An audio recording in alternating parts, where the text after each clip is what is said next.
खेड पंचायत समितीवरती शिवसेनेची एकतर्फी सत्ता आल्यानंतर आज झालेल्या सभापती व उपसभापती निवड प्रक्रियेत आफिया पालेकर यांची पंचायत समितीच्या सभापतीपदावरती तर सुनील मोरे यांची उपसभापती पदावरती बिनविरोध निवड झाली। त्यानंतर दोघांनीही आज अधिकृतपणे आपल्या पदाचा पदभार स्वीकारलाय।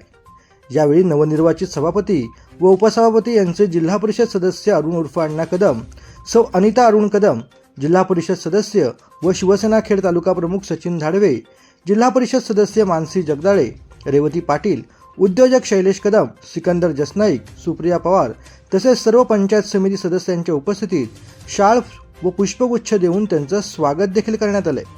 त्यानंतर खेड शहरातून ढोल ताशांच्या गजरात आनंद उत्सव साजरा करत मिरवणूक देखील काढण्यात आली।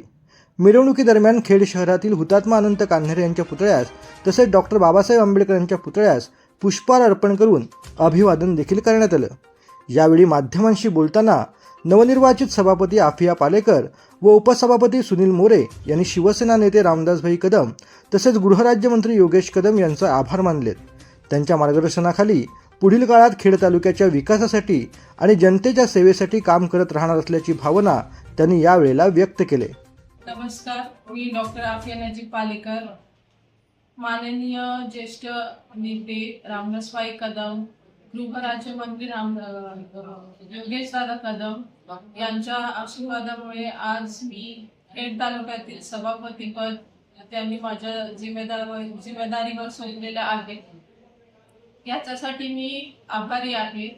मी खेड तालुक्यातील सर्वांगीण विकासासाठी रस्ता, पाणी, बांधकाम, इतर जे पण जनतेचे अडचण असतील त्याच्यात मी निष्ठावान राहून त्याची सोल्युशन काढायचे प्रयत्न करणार।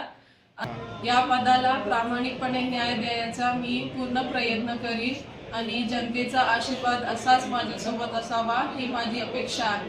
धन्यवाद। शिवसेना नेते रामदासभाई कदम, नामदार योगेशदादा कदम यांच्या आशीर्वादाने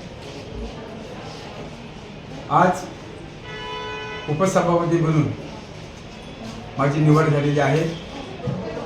2017च्या निवडणुकीमध्ये आदरणीय रामदासभाईंच्या आशीर्वादाने, योगेशदादांच्या आशीर्वादाने मी जिल्हा परिषदला निवडून आलो आणि त्यांच्याच आशीर्वादाने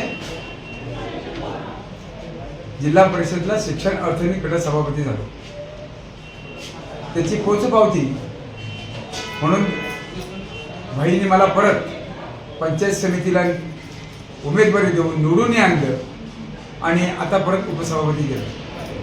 हा त्यांनी ठेवल्यावरती माझ्यावरती ठेवलेला विश्वास, या विश्वासाला मी कधीही तडा जाऊ देणार नाही आणि खेड तालुक्यातील जनतेचं मी प्रामाणिकपणे विकासात्मक काम करण्याचा भाईंच्या आणि दादांच्या आशीर्वादाने प्रयत्न